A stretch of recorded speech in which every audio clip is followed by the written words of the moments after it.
Avec l'évolution inexorable des dynamiques dans le monde du travail, Maurice, s'il y a une chose qu'on n'a pas fini d'entendre parler, c'est de la modernisation des rôles de leadership.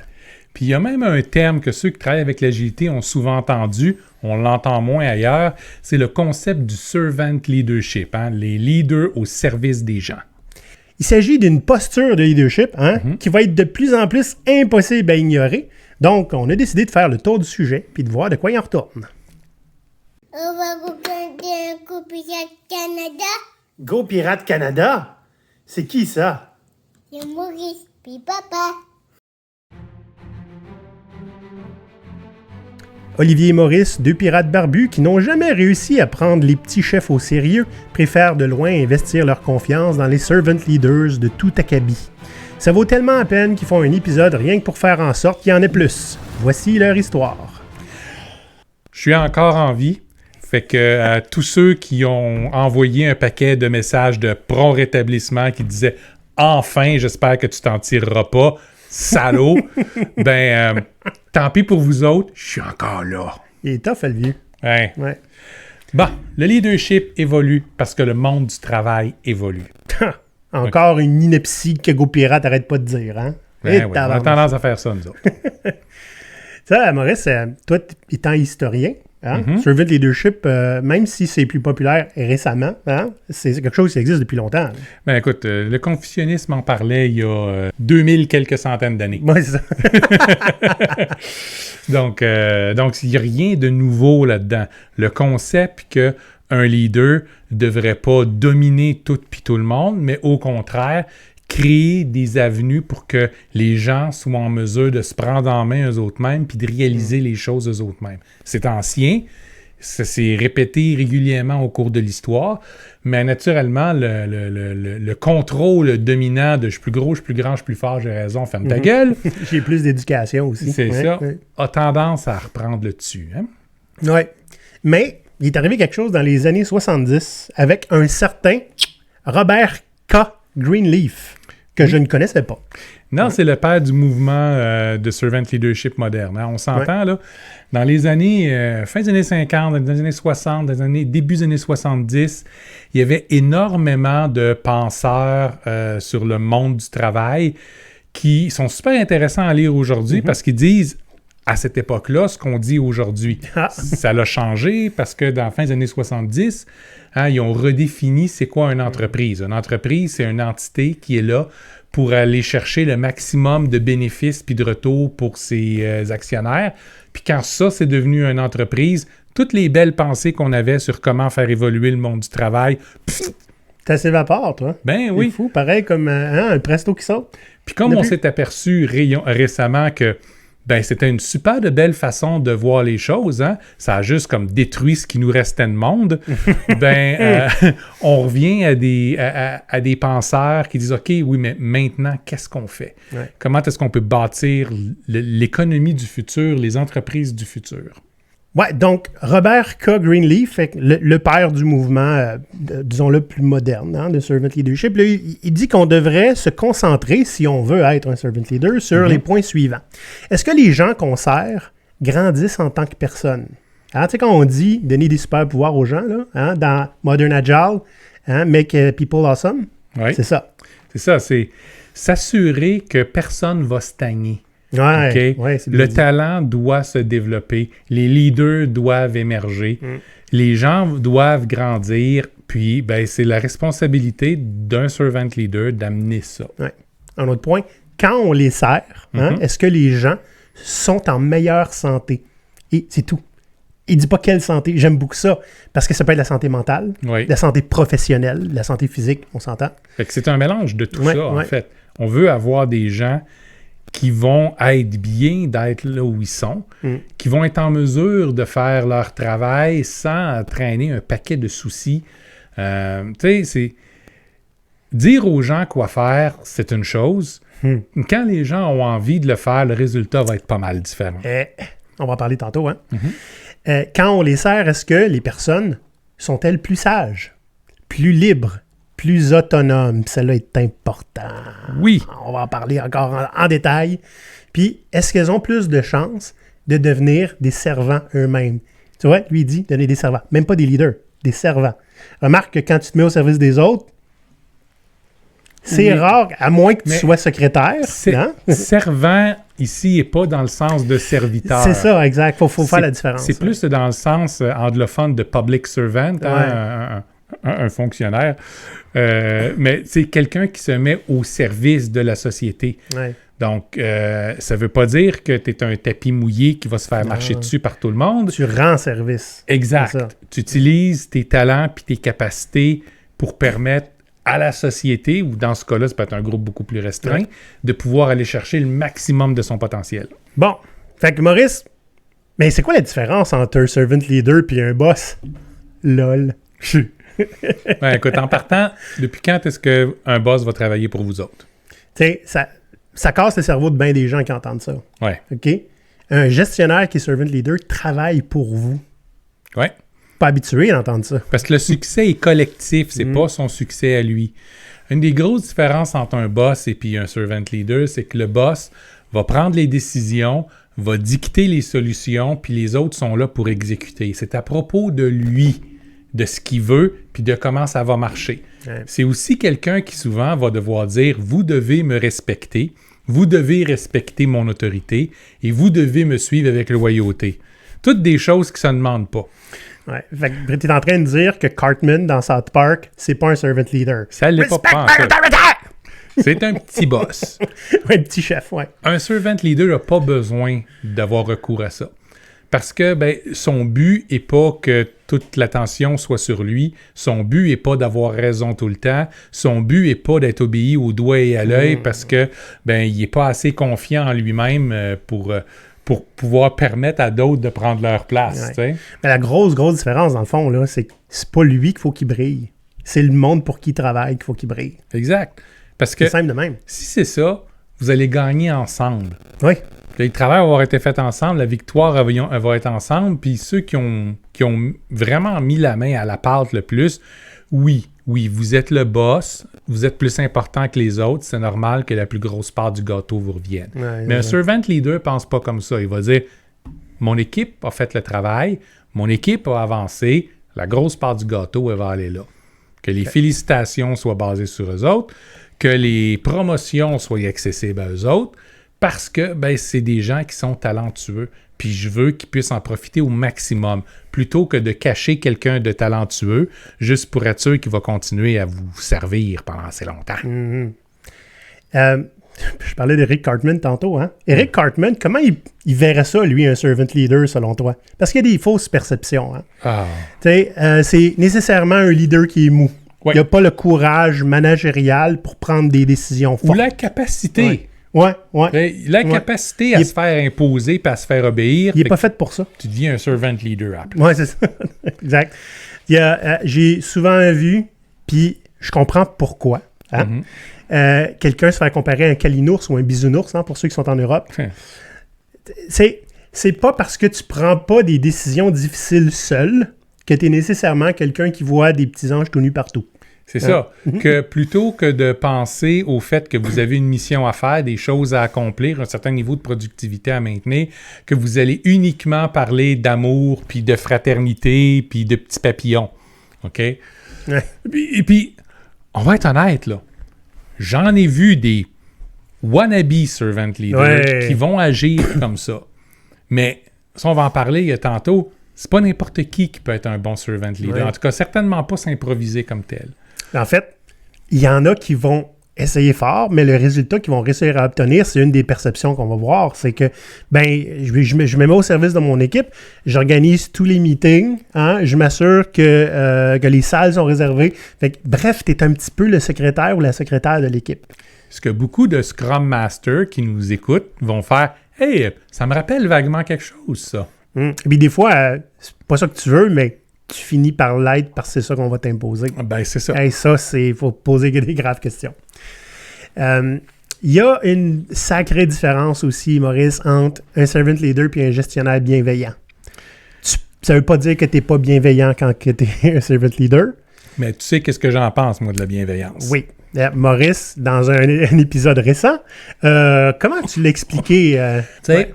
Un dictateur bienveillant, c'est un dictateur qui a la générosité de ne pas t'exécuter maintenant. Ouais, c'est OK? ça. Il va te laisser faire ce que tu veux dans toute la liberté, puis il va t'encourager. Naturellement, ce privilège-là, de ne pas se faire exécuter maintenant, peut être révoqué en tout temps, dépendamment de comment est-ce qu'il se sent cette journée-là. Ça, c'est quelqu'un de bienveillant. C'est-à-dire que la bienveillance repose sur lui. Mais quand on va au-delà de la bienveillance, on accepte d'avoir ce contrôle-là qui part. OK. Tu sais, là, Maurice exagère, n'est-ce pas? Hein? C'est pas tous les gestionnaires bienveillants qui sont des dictateurs. C'est pas tous les dictateurs qui non. vont tuer tout le monde non plus. Je suis sûr qu'il y a des bons dictateurs en quelque part. Merci de m'aider beaucoup à mitiger des propos, Maurice. Mais l'idée étant, même si tu es bienveillant, tu es dans une structure qui fait en sorte que tu as un pouvoir de vie ou de mort sur les gens. C'est ça le problème. Hein? Le servant leader refuse cette structure-là. Simplement, ne s'y soumettra pas.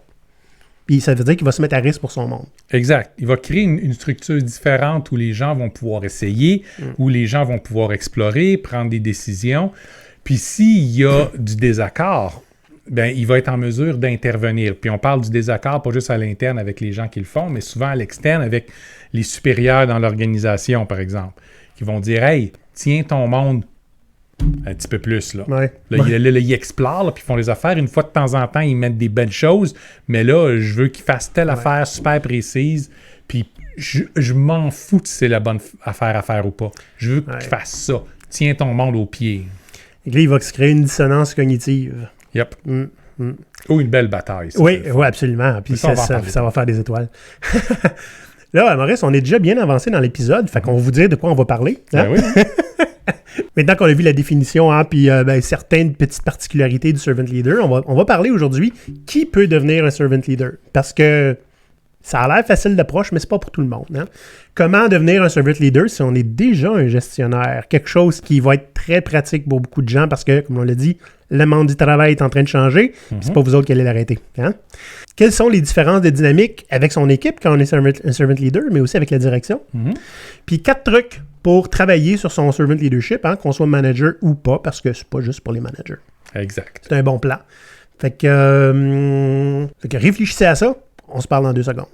Maurice, on a fait du ménage dans notre compte Patreon puis on a rafraîchi tous nos niveaux. Oui, notre but, c'était de vous offrir des services pour absolument tous les niveaux qu'on a. Ce sont le genre de choses qui nous ont été demandées. Pour 5 $ par mois, vous nous payez un grog. Ça nous fait plaisir de boire du rhum à votre santé. Pour 10 $ par mois, vous devenez un pirate. Donc, vous êtes membre de notre BNL et vous avez accès à la fois à notre serveur Discord pour venir chatter live avec nous autres n'importe quand et à un épisode spécial uniquement pour les patrons où on répond à vos questions. Pour 25 $ par mois, en plus de tout ce qu'on vient de dire, vous avez droit à, une fois par mois, un mastermind où des pirates mettent leur cerveau ensemble pour résoudre des problèmes communs ou carrément créer du changement dans l'univers. Pour 50 $ par mois, on ajoute une séance d'1 heure par mois dans laquelle vous allez pouvoir apporter vos problèmes puis on va les adresser en gros. Dans un nouveau palier, pour 200 $ par mois, on vous fait 2 séances de coaching privé. Puis en ayant tous les autres avantages des paliers précédents. Le forfait pour les entreprises, 500 $ par mois. On fait un lunch and learn par mois chez vous. Et en plus, on vous remercie textuellement dans notre version YouTube. OK, Maurice. Pourquoi est-ce que Eric Cartman ne peut pas devenir un servant leader?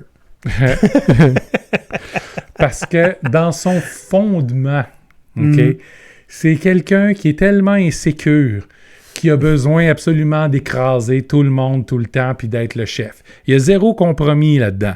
Ouais. C'est pour ça qu'Eric Cartman ne peut pas devenir un servant leader. Fait que si on lui propose, qu'est-ce qu'il va dire? Screw you guys, I'm getting him! Mais ça, c'est un exemple extrême, Ouais. mais c'est un exemple que j'ai vu régulièrement Ah ouais. dans des entreprises, surtout dans des grandes entreprises où les gens savent c'est quoi être un boss, savent c'est quoi être un leader, celui qui prend les décisions, qui dit aux autres quoi faire. Fait que l'idée d'avoir un servant leader puis de se retrouver au service des gens qui a déjà bien assez de misère à tenir au doigt puis à l'œil, ben là, ça fait pas de sens. Là. Ouais, c'est eux autres qui vont se plaindre. Hey, tout d'un coup, on me demande de gérer, comment on dit ça en anglais? Herding cats. Ouais, Hein? de supporter mon équipe, c'est à eux autres de me supporter. Ouais. Tu sais, dans certaines transformations, hein, parce que nous, on fait ça, des transformations en entreprise, hein, quand le modèle de gestion change et qu'il s'inverse, hein, qu'on demande à des gestionnaires de devenir des appuis à leur équipe hein, plutôt que le doigt et l'œil, qu'est-ce qui se passe? Il y en a qui partent. Il y en a qui partent, ils veulent pas. Puis Maurice disait justement à notre client récemment, souvent, ils partent à la retraite. Des fois, c'est une question de génération. Oui. C'est pas un blanket statement, là. Absolument pas. Je connais des servant leaders qui sont de l'âge à mon père, puis c'est super, là. Exact, oui. Puis en fait, c'est ça, c'est ceux qui étaient là avant la transformation de la mentalité sur c'est quoi une entreprise, c'est fin des années 70, début des années 80. Ceux qui étaient là avant ont tendance à avoir des bons réflexes de servant leader.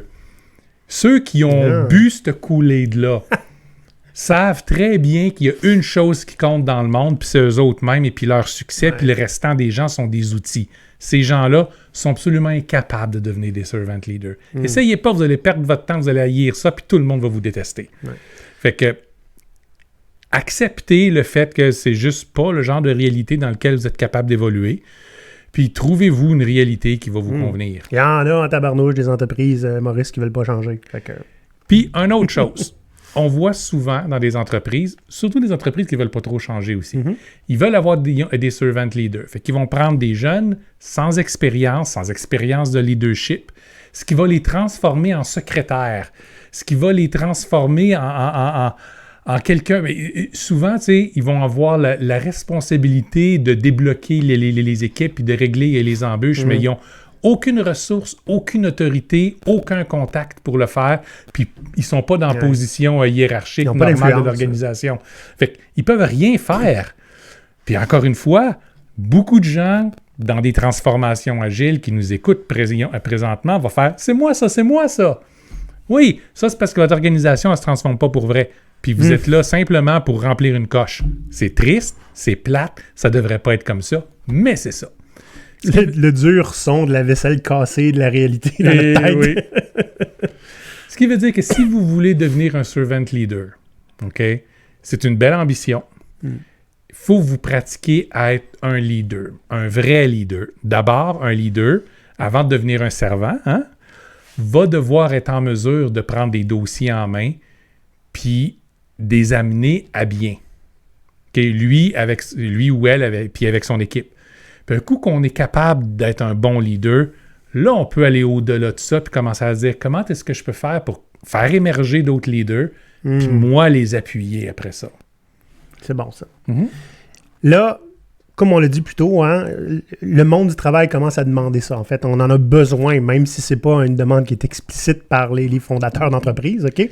C'est quelque chose que les employés recherchent en ce moment. Mais depuis qu'on a des employés basés sur le savoir, c'est une économie du savoir qu'on a, plutôt qu'une économie de faiseurs. De faiseurs, oui, c'est d'exécutants. Ça. Des bêtes de somme.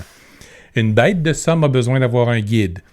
Mais quelqu'un qui vient de l'économie du savoir a besoin d'avoir, oui, certains guides, mais il est capable de prendre ses propres décisions. Ouais. C'est un expert, il sait qu'est-ce qu'il fait. Plus des limites claires qu'il a besoin, en exact. fait, que des guides. Là. Puis du support, parce que souvent, ce sont des spécialistes, puis ils n'ont pas nécessairement les bons contacts dans l'organisation ou la bonne position hiérarchique pour faire bouger des choses. C'est ça. Mais le servant leader, lui, devrait les avoir. Exact. Fait comme c'est ce que le monde du travail en ce moment a besoin, qu'il le sache ou pas, on va voir comment est-ce qu'on peut devenir un servant leader si on est déjà un gestionnaire. Parce que ça va être une transition qui va être importante et qui peut se faire avec ou sans l'assentiment de la compagnie, avec ou plus ou moins de risques, on va dire. Il y a des actions qui sont plus risquées que d'autres, puis il y a des compagnies qui sont plus risquées que d'autres. C'est ça. La première affaire à comprendre, puis là, vous ne serez pas surpris, là, si vous nous avez déjà écouté, c'est de comprendre puis d'intégrer foncièrement dans notre cœur puis dans notre cerveau que rien de ce qu'on fait au travail est à propos de nous. OK? Mais là, ça, c'est pas tout. Il y a une fin à la phrase. Ça devient à propos de votre monde. Puis votre monde, c'est généralement votre équipe. Puis ça peut être aussi les autres équipes, les collègues. Ça peut même être vos boss. OK? C'est à propos des autres. C'est plus à propos de ce que vous voulez. Exact. Okay? C'est à propos de qu'est-ce qu'ils ont besoin. C'est une notion terriblement importante qui n'est pas toujours facile à prendre et puis à utiliser au départ. On a tellement tendance à penser à nous autres en premier, même quand on ne veut pas, que c'est pas de se déconnecter de cette situation-là parce que vous faites partie de votre monde. Absolument. Mais c'est plus juste à propos de vous. Deuxième élément super important, OK? C'est la première responsabilité d'un leader, peu importe quel type. Sa première responsabilité, c'est créer d'autres leaders, les aider à émerger. OK? Il y a une expression anglophone qui dit Oui. Too many cooks spoil the broth. Ouais. Parce qu'Olivier ne veut pas que j'utilise l'autre expression francophone que Elle est j'avais terrible. avant. Elle est terrible. À date. Oui. On va dire ça comme ça. Ben oui. Mais le fait est, c'est pas une question d'avoir beaucoup de chefs. OK? On va avoir beaucoup de leaders. C'est pas la même chose. Ouais. Il n'y a pas un threshold là, qu'à partir du moment où il y en a trop, ça explose. Exact. Tu sais, trop de chefs, ben tous les chefs vont vouloir avoir raison. Puis les leaders ne sont pas intéressés à avoir raison, sont intéressés à ce que la mission qu'ils ont ensemble marche. Puis quand vous êtes capable de faire émerger d'autres leaders, ça vous permet à vous d'arrêter d'être juste au cœur de tout, puis d'être capable de supporter ces gens-là qui vont être capables de mener les missions à bien. Ouais. OK? Donc, la première responsabilité d'un leader, d'un vrai, c'est de faire émerger d'autres leaders. Vous n'allez pas en avoir peur. Est-ce qu'ils vont passer par-dessus votre tête? Peut-être, s'ils ont plus de talent que ce que vous avez. Mais, who cares? Un bon servant leader qui sait comment faire émerger d'autres leaders, ça vaut de l'or. Oui. Parce qu'il va être capable de populer une entreprise entière de gens qui vont être fiables, qui vont pouvoir prendre un dossier, partir sans qu'on aille à s'en préoccuper, puis on sait que ça va revenir avec ce qu'on a besoin. Des champions. Des champions. Ouais, ouais. On a parlé un petit peu plus tôt de gestionnaire bienveillant. OK? On va voir la différence fondamentale, en fait, est ici. C'est, en tant que servant leader, on arrête de gérer du monde. Mhm. On gère un système dans lequel les leaders peuvent se gérer eux-mêmes. Ouais. Je répète, on ne gère pas des gens. OK? On peut leur parler et faire des one-on-one, là. OK? Oh, oui, c'est sûr. Mais on ne gère pas des gens. Il faut que le système autour des gens soit à leur service. Vous êtes en charge de ce système-là. Il faut que le système dans lequel les gens vivent les sert, puis qu'eux peuvent gérer leur propre système pour se gérer eux-mêmes. C'est quand même intense, là. C'est de l'autogestion, essentiellement. On s'en va vers ça. Ça s'en va vers ça. C'est ça. Ça peut commencer plus doucement, mais ça va aller vers ça. Quand on a un bon servant leader qui a de l'expérience, qui a réussi à faire émerger des bons leaders, on est rendu dans l'autonomie complète. Ouais. Le servant leader va être au courant de certaines choses, être capable de donner la mission, être capable de donner les contraintes, être capable de donner c'est quoi qui sont les ressources à leur service. Donc, il va créer le bon bac à sable dans lequel chacun de ces leaders-là vont être en mesure d'accomplir leur mission correctement. Puis si vous ne savez pas par où commencer, on peut aussi juste essayer d'imaginer, vous avez probablement une pyramide hiérarchique, comme la plupart des entreprises ont. Visualisez-la à l'envers. OK? Que le CEO est là pour s'assurer que les VP ont tout ce qu'ils ont besoin. Ça ne veut pas dire que c'est ça qu'ils font. OK? Mais que les VP, là, mettons que vous êtes en dessous d'un VP, là, OK? Voyez-le comme quelqu'un que sa job, c'est de faire en sorte que vous avez tout ce que vous avez besoin pour que vous puissiez donner à votre équipe ce qu'ils ont besoin pour réussir. Ouais. OK? Quand l'organisation est une organisation de servant leadership, c'est ça qu'on voit. Ouais. Ce qui veut dire, plutôt que d'avoir quelqu'un au top qui commence à exiger, on se retrouve avec toute une structure qui va être supportée dans les efforts qui ont besoin d'être faits. Puis les niveaux d'experts vont toujours être en mesure de pouvoir travailler à leur niveau d'expertise, sachant qu'ils sont supportés. Ce qui veut dire que les résultats qu'on est capable de sortir de ça sont beaucoup plus grands parce qu'on ne passe pas le temps à chicaner le fait de « je t'ai demandé de faire quelque chose, ça n'a pas été fait, ouais, mais je ne peux pas le faire avec le contexte que j'ai. Ouais. » OK? Qu'est-ce que tu as besoin pour réussir? Qui est la plus puissante question qu'un servant leader va avoir. Absolument. Qu'est-ce que je peux faire pour t'aider? Qu'est-ce que tu as besoin pour réussir? Maurice, j'ai souvent été un servant leader dans un environnement qui n'était pas fait pour ça, on va dire. Là. Puis, tu sais, mon réflexe, c'était quoi? Avant même qu'on me dise ce qu'on attend de moi, j'allais devoir mon patron, nouveau patron, genre, puis voici ce que j'ai besoin pour réussir. OK? Je peux-tu l'avoir? Puis la réponse était non. Fallait parler du problème tout de suite. OK? Besoin d'autonomie, de whatever. T'sais. Puis, si possible, avoir cette discussion-là avant l'embauche. Parce que sinon, ça se peut que ça fasse des déçus. Hein? Ouais. Il y a des concepts qu'on vous a déjà apportés et qu'on peut mettre progressivement en place pour faire progresser notre stance de servant leader, notre posture.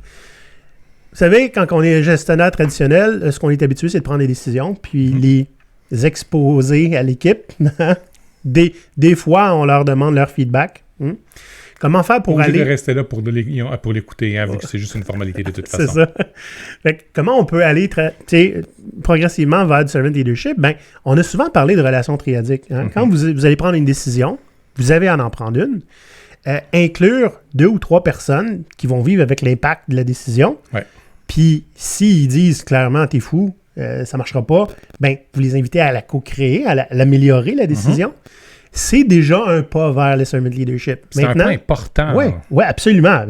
Déjà, le mindset est changé. Ouais. Là, on dit inclure 2 ou 3 personnes dans la décision. La plupart des équipes, souvent, ils ont 4, 5, 6, 10 personnes. Pourquoi se limiter à 2 à 3? Hein?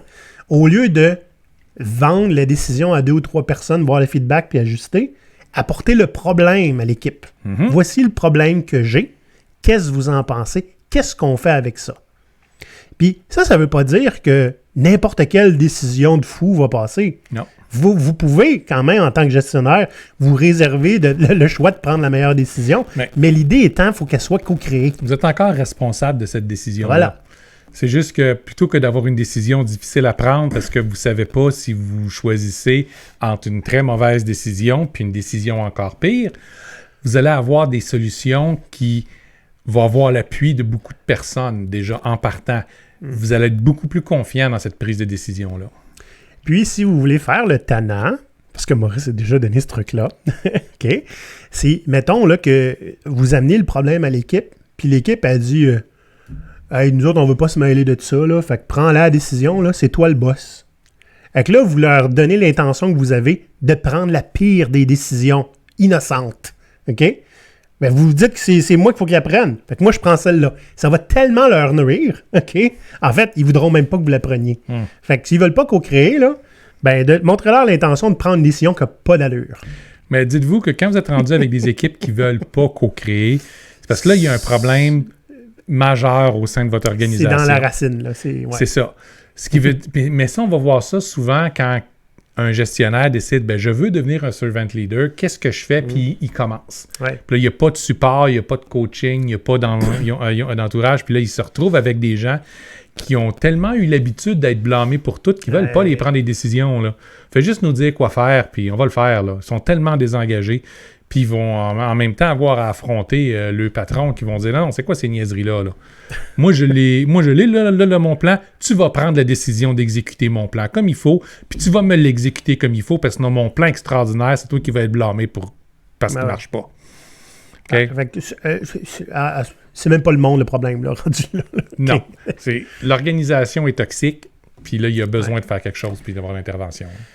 Quand toute l'équipe prend la décision ensemble, parce que c'est là qu'on s'en va avec un servant leader, hein, c'est d'apporter le problème à l'équipe, puis l'équipe va prendre la décision, puis, je veux dire, si c'est toi qui apprends la décision, Maurice, pourquoi le monde l'appuierait ta décision? Quand c'est leur décision, c'est pas la même game. C'est pas la même game, puis ils seront pas engagés de la même façon non plus. Tu sais, c'est plus difficile, même si votre décision est absolument magnifique et merveilleuse, puis votre plan est absolument extraordinaire, hein? La plupart des gens ne seront pas nécessairement d'accord avec ces affirmations-là. Mais si c'est leur, même si en bout de ligne, c'est exactement la même chose, ben oui. Ça fait toute la différence. Absolument. Tu sais, j'ai souvent dit, il y a une grosse différence entre qu'est-ce qu'on vous avait dit, qui est super paternaliste, hein? Puis hey guys, qu'est-ce que vous aviez décidé? Ouais. C'est pas pareil. La discussion est vraiment pas pareille. Donc, les avantages de prendre cette décision-là ensemble, c'est que, en tant que gestionnaire, il y a un avantage pour vous. Vous n'avez pas besoin d'avoir raison puis d'avoir pris la bonne décision, no matter what. Hein? Les risques sont partagés, souvent sont connus parce qu'il y a une discussion, alors que des fois, quand on prend la décision seule, on a des angles morts. Hein? Ouais. Puis, on ne peut pas être complètement dans le champ. Là. Quand est-ce que 10 personnes ne vont pas voir un problème? Ça va arriver. Ça va arriver. Oui, ça peut arriver. On apprend. Mais on ne peut pas être complètement dans le champ, je pense. Plus il y a de gens dans la solution, plus on s'en sort mieux en général. Donc, quand on est un servant leader, c'est quoi les différences de dynamique qu'on va avoir et avec notre équipe et avec la direction? Parce que la dynamique, elle va changer. Ouais. Ben là, on vient de le dire, on n'a plus besoin d'avoir raison tout le temps. C'est déjà super bon. Oui. Hein? On amène les problèmes à l'équipe, l'équipe va être habituée à régler ses propres problèmes. Une année, vous n'avez plus besoin de les apporter. Exact. Hein? Ils vont voir les problèmes, ils vont les régler. on va toujours travailler pour aider les gens à se développer. Hein? Donc, on crée une dynamique qui est déjà pas mal différente. Parce que normalement, un boss, il est là pour te juger. Il va juger ta performance, il va juger ton attitude, puis il va demander une correction. Tandis qu'un servant leader va toujours être intéressé à savoir où est-ce que tu vas aller, qu'est-ce que tu veux faire, qu'est-ce que je peux faire pour t'aider à y arriver. Puis si ça va pas, il est où le problème? Oui, ça c'est quelque chose qui est super important. S'il y a quelque chose qui marche pas, on blâme pas l'autre. On essaie de comprendre, OK, qu'est-ce qui marche pas?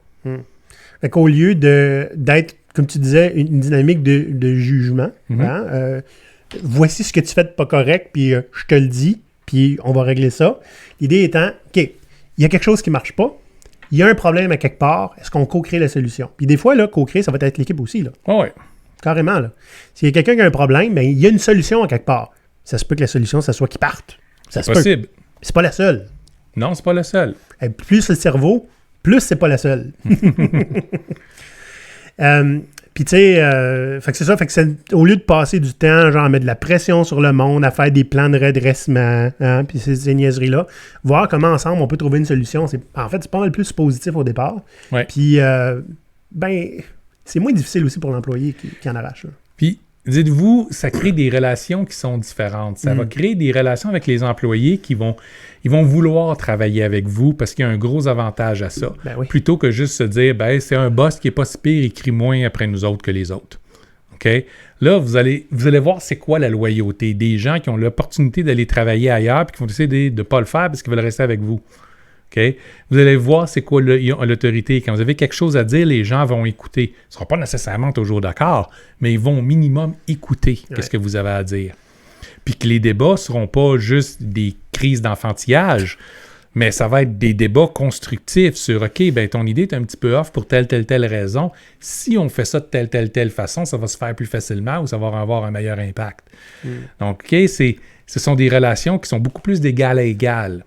Puis en même temps, c'est pour ça que les gens vont vouloir rester avec vous, vont vouloir continuer à vous suivre, puis vont vouloir que vous ayez du succès parce que c'est leur succès eux autres aussi. La même chose que ce que vous essayez de faire quand vous êtes un servant leader. Là, on vient de parler, par exemple, qu'est-ce qui arrive quand il y a un conflit. Hein? On essaie d'identifier le problème, puis on essaie de co-créer la solution. Mais c'est la même affaire pour le travail. Au lieu de donner les solutions, on identifie c'est quoi le besoin à remplir, ou la valeur à aller chercher, ou le problème à régler, même chose. Puis on voit comment est-ce qu'on peut utiliser l'expérience de tout le monde pour créer une solution qui est solide, plutôt que juste faire le perroquet, répéter la solution qui a été donnée par en haut, puis leur demander de faire les singes bien entraînés, puis d'exécuter. Ce qui veut dire aussi que le servant leader, quand il reçoit une demande, il va essayer de comprendre c'est quoi le besoin derrière la demande. Pourquoi? Donc sa dynamique avec la direction, avec ses propres boss, va changer aussi parce que plutôt que juste tout accepter puis recracher par en bas, il va essayer d'en apprendre plus, de comprendre plus de concepts avec l'intention très avouée, je veux être sûr que tu en ailles pour ton argent. Je veux être sûr que tu aies le maximum de valeur possible et que tu sois aussi content que possible. Pour ça, j'ai des questions à poser ou il y a des choses qu'on a besoin. Parce qu'à partir du moment où on comprend bien le besoin, l'équipe va finir par dire les conditions de succès qu'on a besoin pour arriver à ça sont telles. Fait que ça se peut que le servant leader ait besoin de se retourner vers ses propres boss et dire écoutez, on a besoin de telle chose pour réussir. Puis s'il se fait dire non, ce que vous nous avez demandé, vous ne l'aurez pas. On est set up to fail. C'est ça. on a des besoins puis ils ne sont pas remplis. Des fois, ça veut dire mettre ses souliers ou mettre ses culottes puis tenir son point. Aller au bat. Puis des fois, c'est ça. Ça veut dire vous partez à la guerre. Donc, il faut être prêt à ça. Il faut être prêt à des affrontements, il faut être prêt à des discussions difficiles. Ça ne veut pas dire qu'il va en avoir. Surtout à partir du moment où vous commencez à prouver une couple de fois que votre approche fonctionne. C'est difficile de dire non après. C'est ça. Vous allez recevoir des noms seulement si vos supérieurs se sentent menacés. Puis une autre différence qu'il va y avoir avec la direction dans la dynamique, c'est que en tant que servant leader, vous allez passer beaucoup plus de temps à exposer les succès et aussi les échecs de votre équipe qu'à aller chercher les solutions puis les imposer en bas. En fait, vous avez un rôle de transparence ici. Absolument. 4 trucs pour travailler son servant leadership, qu'on soit manager ou pas. Parce que c'est possible, là. C'est juste que l'impact risque d'être plus haut si vous êtes déjà un manager. C'est ça. Ouais. Plus vous avez les bons contacts, l'autorité, accès aux ressources, plus vous allez avoir de l'impact en tant que servant leader. Yeah. Mais ça ne veut pas dire que c'est là que vous devez commencer. Non, c'est bon ça. de commencer plus tôt. Puis c'est tout à fait possible de le faire dans un milieu qui est traditionnel. Oui. OK? Si on se préoccupe surtout des résultats. Tu sais, si l'entreprise, regarde, je m'en fous comment vous faites là, mais il faut qu'on ait ces résultats-là, vous allez peut-être être capable. OK? On peut très bien devenir un servant leader là-dedans. Oui. Je l'ai fait. Ça se peut. Mais il y a des contextes qui vont être hostiles. Spécialement si, par exemple, il y a un processus. Il faut que tu imposes le processus à tout le monde. C'est ta job, le manager. OK? Ça ne sera pas possible de co-créer le processus. Ça va être dangereux pour vous autres. En même temps, dans les environnements où n'importe qui a un rôle un petit peu plus élevé, une position un petit peu plus haute, se retrouve à devoir se battre à coups de couteau contre tout le monde autour de lui. Ils se battent pour le budget, ils se battent pour la prochaine promotion. Et puis donc, ils se retrouvent toujours dans des positions d'insécurité totale. D'avoir quelqu'un qui décide de changer la donne, de devenir un servant leader, c'est quoi son plan? Ouais. Est-ce qu'il essaye de me faire échouer ou est-ce qu'il essaye de se donner plus de valeur puis prendre ma place? À ce moment-là, l'organisation va être hostile puis ça va être dangereux pour la personne qui essaie de devenir servant leader parce que tout de suite, il va se faire ressortir du lot. Puis dans ces environnements-là, quand tu ressors du lot, ta tête, elle roule. Ouais, il faut que tu sors la tête du troupeau de moutons. Hein? Tes minutes cachées avec les moutons. Mais fait que ça, c'est le premier truc. C'est évaluer est-ce que vous êtes dans un contexte qui est hostile à ça ou un contexte qui peut permettre ça. Si vous êtes dans un contexte qui est hostile, il y a des contextes qui ne le sont pas. Yeah. Le deuxième truc, c'est commencer à vous bâtir des équipes de confiance, leur donner des missions claires et les appuyer. Ça, c'est surtout si on est un manager. Puis pour ça, faites émerger les leaders au sein de vos équipes. Il y a des gens qui ont du talent, il y a des gens qui sont intelligents. Faites-les parler. Faites-les prendre leur place. Ouais. Assurez-vous qu'ils donnent leur opinion. Puis, vous allez voir que les autres membres de l'équipe vont graviter autour de certains plus que d'autres. Vos leaders naturels, ils sont là. Aidez-les à se développer. Absolument. Troisième truc, il faut s'habituer à gérer un système et arrêter de gérer les gens. Je sais que c'est pas facile, OK? Qu'est-ce que ça veut dire, ça? Ça veut dire, les règles dans l'équipe sont-tu claires pour les gens pour qu'ils prennent leurs propres décisions? OK? Est-ce qu'on a la transparence nécessaire pour être capable de prendre ces décisions-là? Est-ce que les gens, c'est assez... est-ce que la sécurité psychologique est là pour que les gens puissent prendre des décisions? C'est ce système-là qu'il faut gérer. Puis, commençons par le début. Est-ce que la mission est claire? Est-ce que le besoin est clair? Est-ce que le problème a été réellement identifié? Le vrai problème, pas la première affaire qui nous passe par la tête. Est-ce que les gens ont l'autonomie nécessaire pour prendre les décisions pour atteindre l'objectif? Exact. OK? Commencez avec ça. Trop souvent, il y a des « je veux », puis des « je veux » qui reposent sur virtuellement rien. Fait qu'à ce moment-là, vous n'avez pas un besoin qui est clair. Il ne répond pas à un problème. Ah mon problème, c'est parce que je ne l'ai pas. OK? Ça ne répond pas à un problème, ça. OK? Puis, ça va être aussi des environnements où ces gens-là ne seront juste pas intéressés à ce que vous trouviez le problème. Parce que vous allez en trouver pas mal d'autres. Les problèmes, il faut qu'ils restent cachés en dessous du tapis. Tout ce qu'on va faire, là, c'est mettre un pansement par-dessus le bobo, puis espérer que ça tienne jusqu'à temps qu'il y ait quelqu'un d'autre qui soit en charge de ça puis responsable de ça. Il y a des environnements de travail, Maurice, où si tu trouves un problème, enterre ton tas puis ça presse. Oui. Qu'on le sente pas ailleurs. Le quatrième truc, Maurice, t'en as un petit peu parlé dans le numéro 2, mais je vais le mettre plus at large. Hein? Ouais. Si vous êtes un gestionnaire, faites grandir les gens, faites émerger les leaders. Mais vous savez quoi? Si vous n'êtes pas un gestionnaire, faites émerger les leaders. Oui. Pas juste dans votre équipe, ailleurs. Tu vois quelqu'un qui a un bon potentiel, reste à l'affût de comment tu peux l'aider. Hein? On dit souvent, là, ouvrir une porte pour lui. Ouais. Pas physiquement, là, OK, ouvrir une porte, mais genre, créer des situations où carrément générer des situations où vous pouvez l'aider. Oui. J'ai déjà vu ça. Ouais. Juste garder l'oreille, hein? Sortez vos antennes, là, OK? Ouais. Essayez de voir, il n'y a pas une discussion ici où est-ce que vous pourriez intervenir, puis pas intervenir comme intervention, Maurice, hein? Mais de faire comme, je pourrais vous aider avec ça, puis vous rendre autonome là-dedans pour la prochaine fois. Ou lui, son talent est là-dedans. Il y a des idées extraordinaires pour ça. Être un entremetteur, ça c'est génial. Oui. Mettre des cerveaux ensemble pour faire émerger des situations, là. Les relations triadiques, ça sert à ça, hein? Ça sert à ça. Fait que restez aux aguets. Il y a des leaders partout, puis ils sont pas tous super visibles. Hein? Puis c'est pas tout le monde qui a envie de l'être non plus. On peut les aider sans les pousser à émerger au grand jour. Tu peux être un leader qui est un peu souterrain, puis c'est correct. Exact. Hey, y en a des trucs là-dedans, Maurice? Puis il y en aurait bien d'autres encore, mais ça va être assez pour là parce que je suis fatigué. Ouais, Maurice est... couché la pneumonie, là. Ouais, Couche panier. Fait que tout servant leader que vous êtes, toute la gang, hein, allez être au service de GoPirate, les faire like. Ça n'a pas de bon sens. Mais écoute, on n'est pas encore à 2000 followers, Maurice, on est à 1200. C'est ça. Suivez-nous sur YouTube, Ouais. on est à 1200. 1200. T'as fait. Ouais. Il en manque une coupe. Puis sinon, par podcast, vous pouvez nous trouver sur tous les services de podcast. Hey, ça fait longtemps qu'on n'a pas eu des reviews sur Apple Podcast. C'est vrai, Allez faire ça, hein, ceux qui sont sur Apple. Puis on vous sera éternellement reconnaissant. Éternellement. Laissez les pirates. Bon servant leadership. À la prochaine. Bye bye. À l'abordage! Ah! Ah non! Ah!